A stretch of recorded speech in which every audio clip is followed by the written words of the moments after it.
At some point, you've probably had to take a personality test.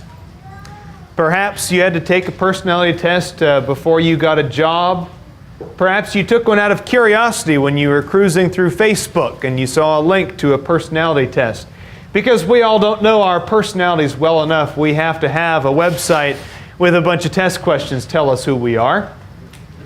But at some point taking this personality test, perhaps you came across two different personality traits: extroversion and introversion. And I wonder, what did the test tell you about you? Are you an extrovert or are you an introvert? The first one refers to people who are outgoing, thus the name extrovert. Your personality is always on the outside. You tell people how you feel. You talk a lot. You love being around people also. And if that's what an extrovert is, then just look up in the dictionary introvert and you'll find a picture of Rebecca. Hey, she admits it. She's not trying to hide it from anybody. She's just trying to hide herself from everybody.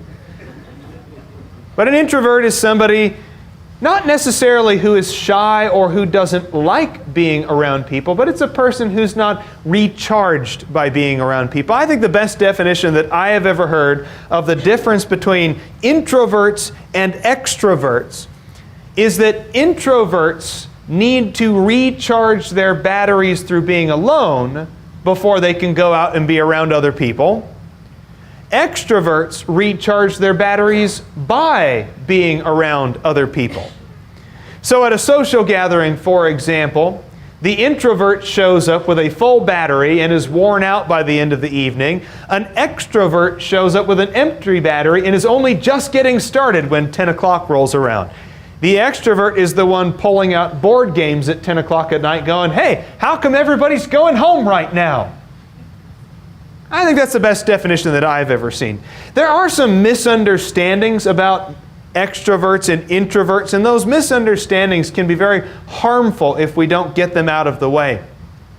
Like I said, some people assume that introverts are just shy or don't like being around people or are unfriendly, and that is absolutely not the case. Most introverts like people just fine. And most introverts will even have a very close-knit, if small, group of friends that they're very intimate with. Extroverts, on the other hand, sometimes people assume that extroverts are obnoxious or are always out to suck everybody else's energy from the room. Extroverts like to tell people what to do. Extroverts can sometimes be very aggressive with their energy. And again, those aren't always necessarily true. I think it's more the case that we all have some combination of introversion and extroversion, that we're all one or the other in different parts of our lives. I know plenty of people, for example, in the church who are incredibly extroverted around other Christians. But when they get out in the rest of the world around people who don't share their morals, who don't share their worldview, they can become quite introverted. And of course, the opposite is true as well, of people who seem to have plenty of friends out there in the world who are always busy, at least based on what they're doing on their Facebook page, but when it comes to activities of the church, they don't seem to show up very often. Now, in a congregation, I believe in a healthy congregation, you have to have both introverts and extroverts. And some combination of the two of them can be very good, not just for a church's social life, but for a church's evangelism, and for a church's worship, and for the work that we're supposed to be doing in a congregation to take care of our own members. Let's consider a few things about the way that God values both qualities of extroversion and introversion. First of all, the Bible often shows godly people, very godly people, who possess various degrees of either personality trait. Isaac, for example, who I don't think anybody would say was a total introvert, valued his quiet time, though. We read in Genesis chapter 24, verse 63, that he went out to the evening to meditate in a state that I would assume to be a regular practice. We need our quiet time. Times of reflection and meditation, times where we can get things out of the way in our minds, to look inward for a while, organize our thoughts. Moses also. Moses has a lot of qualities of extroversion, doesn't he? He has a lot of courage. He's a man who certainly tells people how he feels. We just got done studying about the wilderness wanderings, didn't we? We've seen in Moses' own life. In 40 years in the wilderness, was there ever a time that Moses didn't tell you exactly how he felt? And yet I think when you really read about his life, I don't think he enjoyed doing what he did. There's never any point in the 40 years of wilderness wanderings where Moses seems to like being the shepherd of Israel. If anything, there are different points in those 40 years where he begs God, asks God to get out of the job that he's doing. You remember at the very beginning of all things, that is to say, the beginning of his work as the shepherd of Israel. After spending 40 years in the land of Midian, God talks to him through the burning bush and tells him what his job is. Does Moses seem all that excited about the prospects of what he's supposed to do with Israel? And several times during the wilderness wanderings, he asks God that if this is what it's going to be like for me, just kill me now. Just kill me now. I would say in summing up Moses' time with Israel, that he was quite lonely and valued the close group of friends that he had and the quiet time that he could share with those friends. The prophets in the Old Testament came in all shapes and sizes, so to speak. There were loners like Jeremiah and Elijah. Jeremiah and Elijah, I think, at different times in their life preferred to just be alone, to just have some quiet time to themselves. And when confronted with the frustrations of the people around them, wanted nothing more than to be alone in the wilderness. But there were also very outgoing men among the prophets, people who vigorously jumped into public service. People like Daniel and Nehemiah and Zechariah and Haggai. People who put themselves out there for the public to view. People who put themselves out there to do jobs, work that required an incredible degree of extroversion to accomplish. And then there's Jesus. Jesus who could preach in front of thousands. Jesus who was brave enough to engage social outcasts. Jesus who was upending tables in the temple and upsetting the ruling class. Jesus who was willing to speak out in synagogues like in Nazareth, even though it meant nearly being thrown off a cliff. Jesus who was truly unmatched in his ability to be outgoing and extroverted. This same Jesus relished loneliness and quiet, reflection and meditation. This same Jesus who said exactly what was on his mind also took every opportunity he could to go within his own mind. We see, for example, in Matthew 14, verse 13, and in Mark 1, verse 35, Mark chapter 6, verse 46, and very memorably in Luke 5, verse 16, where it says that he would often slip away to go be by himself. And in Luke 6, in verse 12, Jesus appreciated times of reflection. And he truly embodies both the best of introversion and extroversion. My friends, the diversity of these personalities only makes us stronger. The diversity only helps us as a congregation.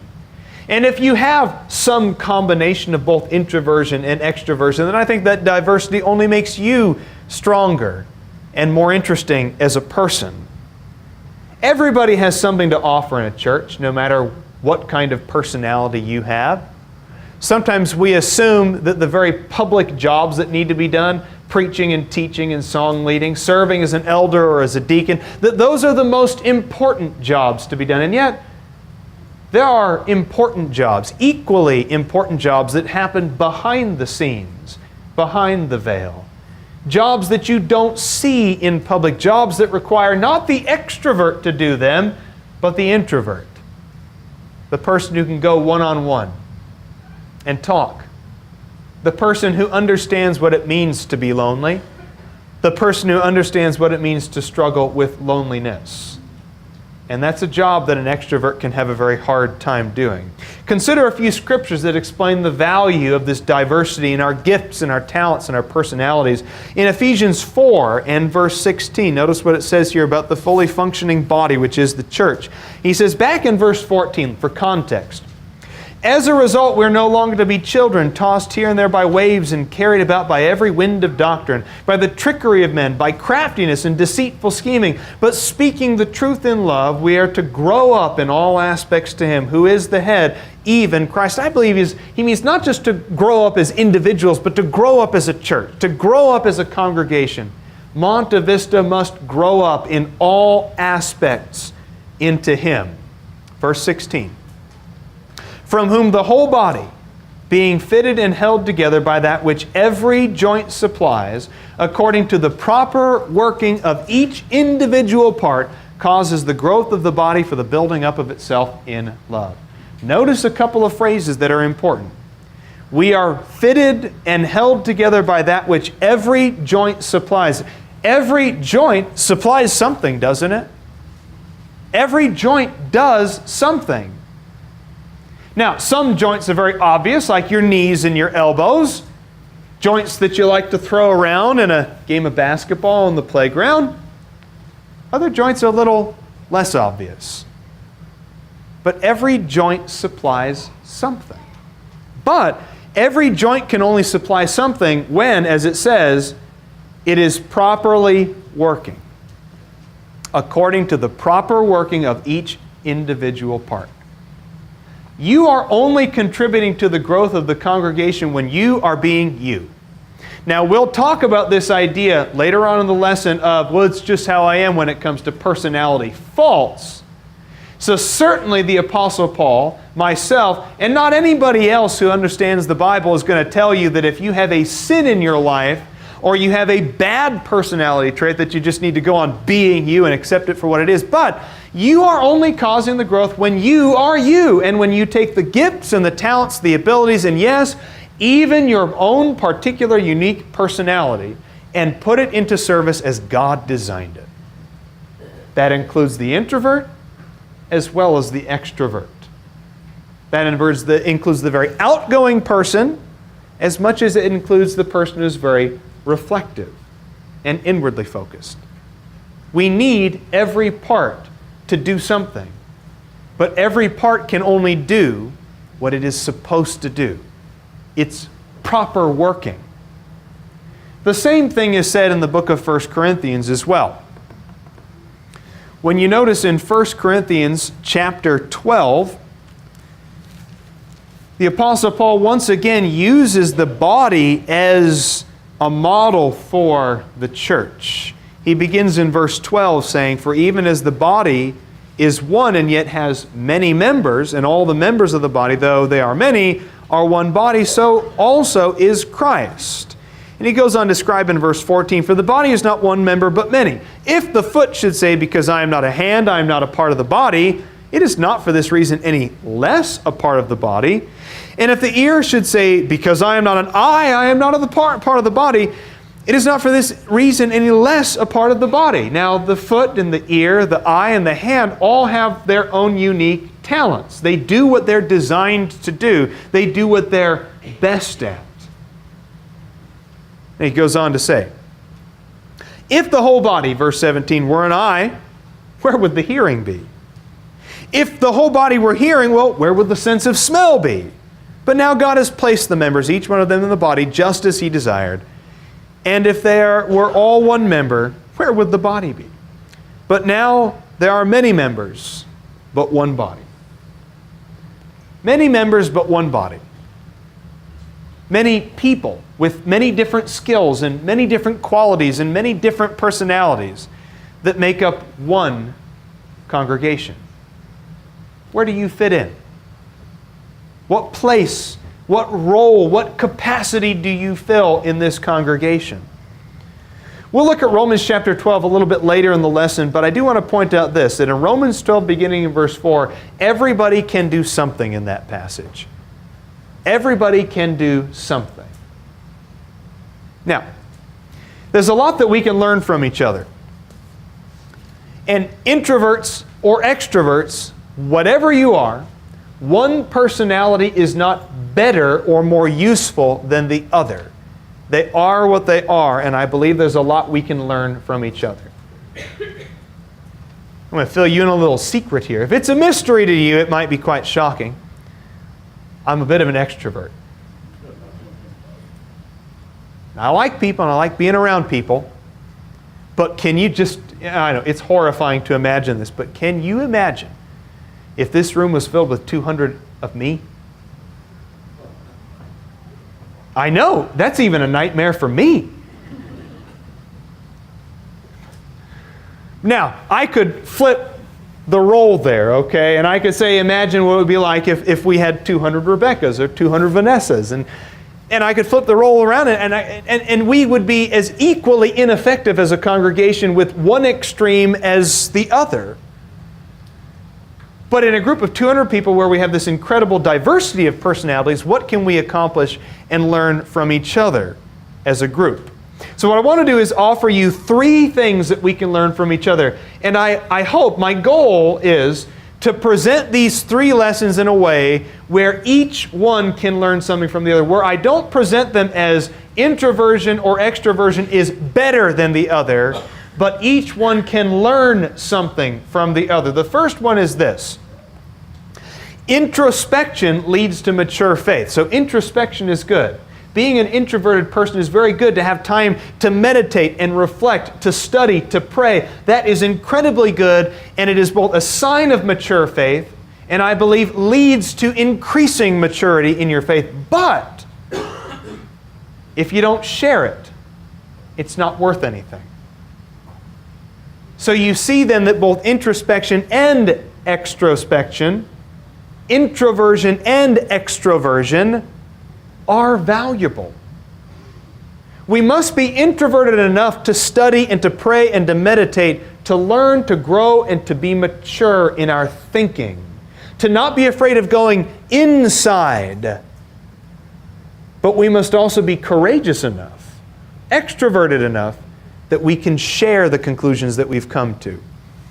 I like the way that Solomon put it. At the end of the book of Ecclesiastes, he has this to say in Ecclesiastes chapter 12, where he says in verse 9, in addition to being a wise man, the preacher also taught the people knowledge, and he pondered, searched out, and arranged many proverbs. Look at that. That's both qualities, isn't it? He taught the people knowledge, but he also pondered and searched out and arranged. He sought to find delightful words and to write words of truth correctly. Now he goes on to say in verse 11 of Ecclesiastes 12, the words of wise men are like goads. Masters of these collections are like well-driven nails. They're given by one shepherd. But beyond this, my son, be warned. The writing of many books is endless, and excessive devotion to books is wearying to the body. The extreme that he's talking about there is the person who only spends his time inside of his own mind, who spends his time only reading and never sharing, always studying but never teaching. Both qualities, I believe, are required of the Christian to some degree. Let's go to 1 Timothy chapter 4 and verse 6. Let's see what a New Testament writer has to say on this as well. In 1 Timothy chapter 4, beginning in verse 6, he says, in pointing out, and again, notice the way that there's both introspection and extrospection in this passage, okay? In pointing out these things to the brethren, you will be a good servant of Christ Jesus, constantly nourished on the words of the faith and of the sound doctrine which you've been following. Have nothing to do with worldly fables fit only for old women. On the other hand, discipline yourself for the purpose of godliness. I think that discipline has to happen on the inside. For bodily discipline is only of little profit, but godliness is profitable for all things, since it holds promise for the present life and also for the life to come. He says in verse 9, it is a trustworthy statement deserving full acceptance. For this we labor and strive, because we have fixed our hope on the living God, who is the Savior of all men, especially of believers. Now, in verse 11, the extrovert. Prescribe and teach these things. Let no one look down on your youthfulness, but rather in speech and conduct, love, faith, and purity, show yourself an example of those who believe. To show yourself, to put yourself out there. as an example. But in verse 13, don't be afraid to go inside as well. Until I come, give attention to the reading of Scripture, to exhortation and teaching. Do not neglect the spiritual gift that is, what does he say? Within you, which was bestowed upon you. He says in verse 15, take pains with these things, be absorbed in them so that your progress may be evident to all. Pay close attention to yourself and your teaching inside. You persevere in these things, for as you do this, you will ensure salvation both for yourself and for those who hear you. But the second lesson that we can learn from each other is this, that solitude can be very energizing. Like we're very afraid of solitude sometimes, especially for extroverts like me. We don't like solitude. We like to be around people. And in my job, if you want to call it a job, I have to spend a lot of time by myself. Brian just experienced it this last week. He came to vacuum the church building and I followed him around like a puppy all over the building. He's emptying garbage cans and rearranging songbooks to tidy up the auditorium. I'm just following him around, just talking to him. Sherilyn knows what it's like also.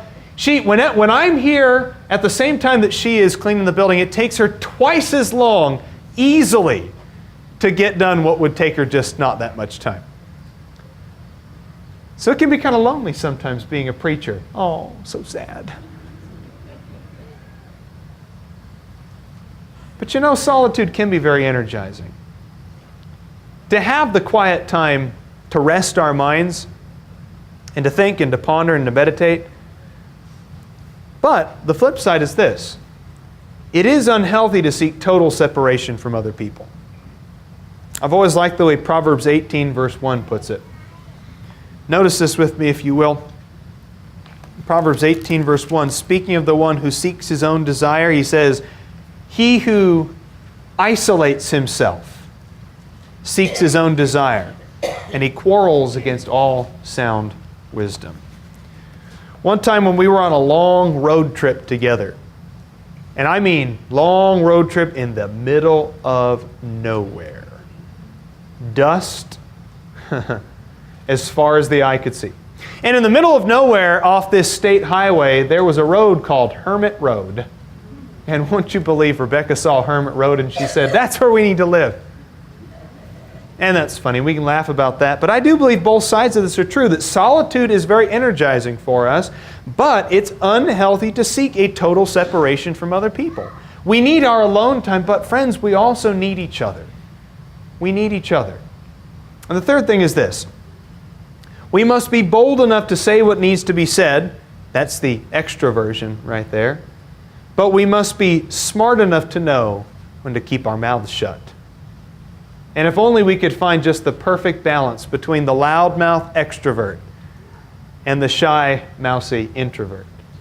Because somewhere in the middle there's a combination of the two that will actually get things done. My favorite verse of the verses on here, by the way, I love all these. I encourage you to study these on your own time. But my favorite one of all of these is James 1, verse 19. Where the writer James has this to say, this you know, my beloved brethren, but let everyone be quick to hear, slow to speak, and slow to anger. In the book of Proverbs, it says that in an abundance of words, there is sin. Sometimes we extroverts need to learn to close our mouths a little bit and not say just everything that's on our minds. But the introvert could help us out a little bit and tell us at least a little of what's on your mind. There are some personality challenges, or whatever personality you happen to have, some things to keep in mind, just some things to watch out for as we bring our lesson to a close. Be careful that you're not using your personality trait as an excuse for sin. We need to be very careful about that, because sometimes when you have a hot temper, for example, you're just real short fuse. Sometimes we just dismiss that as saying, well, it's just how I am. I'm a hot-tempered man. You know, you just got to watch out for me and walk on eggshells around me. That's just how I am. But I don't think that Paul, writing in Ephesians chapter 4 and verse 26, thinks that it's okay to just sweep under the rug anger issues just because they happen to be personality traits. Sarcasm is the same way. In Ephesians chapter 4 and verse 29, it talks about what we should say. Let no unwholesome words proceed out of your mouth, but only say what is edifying and encouraging and what builds up another person. He'll go on in chapter 5 of the same book to talk about humor in the first part of that chapter, and that we need to be careful that we watch out for coarse language. And sometimes we dismiss our own personal style of humor, saying, well, I'm just a naturally sarcastic person, or I just kind of have a coarse sense of humor. It's just how I am. And again, I don't think that the Apostle Paul is all that impressed with people who just ignore sin and just claim it as a personality trait. Or how about shyness that is of such an extreme degree that it leads to cowardice? I know there are shy people, I get that. But there are things that are asked of us by God that go beyond just shyness. And if you're a coward, well, don't just call yourself shy. Call yourself what you are. Revelation 21 verse 8 gives this list of sins of those who will be in the lake of fire at the end of all things. And among those sins, quite surprisingly, is cowardice. Or independence to the point of self-reliance and rebellion. Read about the false teachers in 2 Peter chapter 2. In fact, I want to point out exactly what he has to say here about those false teachers who will not be left unpunished at the end of all things. He says in verse 10, and especially those who indulge the flesh in its corrupt desires and despise authority, being daring and self-willed, they do not tremble when they revile angelic majesties. I know that we know people who have naturally independent personalities, and they can be fine on their own. But if you're so independent that you want to have nothing to do with God's church, and you're so independent that you don't believe that you need to participate in corporate worship, and you're so independent that you might not even need Jesus, well, you've crossed a boundary from personality trait to sin. We need to remember that if something is a sin, it's a sin. And I don't care if it's your natural personality to commit that sin. James 4 verse 17 says, for those who know the right thing to do and do not do it, it is sin. How about thinking that every personality trait is static? What I mean by that is that just because you are a certain way, you believe that you'll always have to be a certain way, that you can't change who you are. You can't change your personality after all, right? But you know, in Colossians chapter 3, there are certain personality traits listed in Colossians chapter 3 that should be changed, and that I believe can be changed and have been changed by many in the past. He says in Colossians 3 and verse 5, consider the members of your earthly body as dead to immorality, impurity, passion. That's one. People say, I'm just a naturally passionate person. Don't let your passion lead you into sin, though. Evil desire, greed, which amounts to idolatry, for it is on account of these things that the wrath of God will come. In them you also once walked when you were living in them, but put them all aside. And listen to this. These, I think, we would often consider to be personality traits. Put them all aside. Anger, wrath, malice, slander, abusive speech. Put them out of your mouth.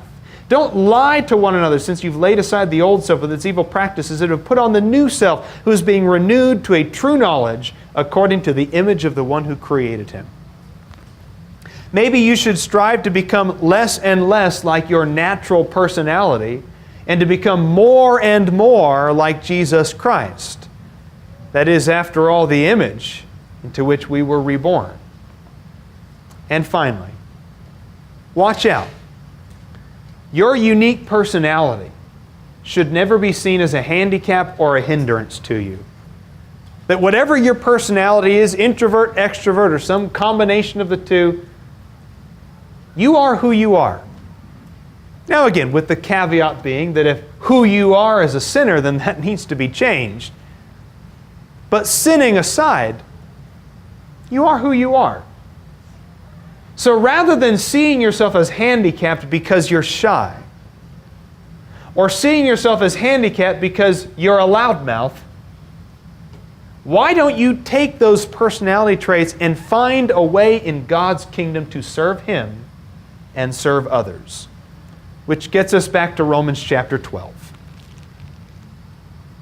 We read in Romans chapter 12 one of the great one another passages of the things that we do for each other, as he says in verse 4, just as we have many members in one body, and all the members do not have the same function, so we who are many are one body in Christ, and individually members one of another. Since we have gifts that differ according to the grace given to us, let each exercise them accordingly. If prophecy, according to the proportion of his faith. If service, in his serving. Or he who teaches in his teaching. Or he who exhorts in his exhortation. Or he who gives with liberality. He who leads with diligence. And he who shows mercy with cheerfulness.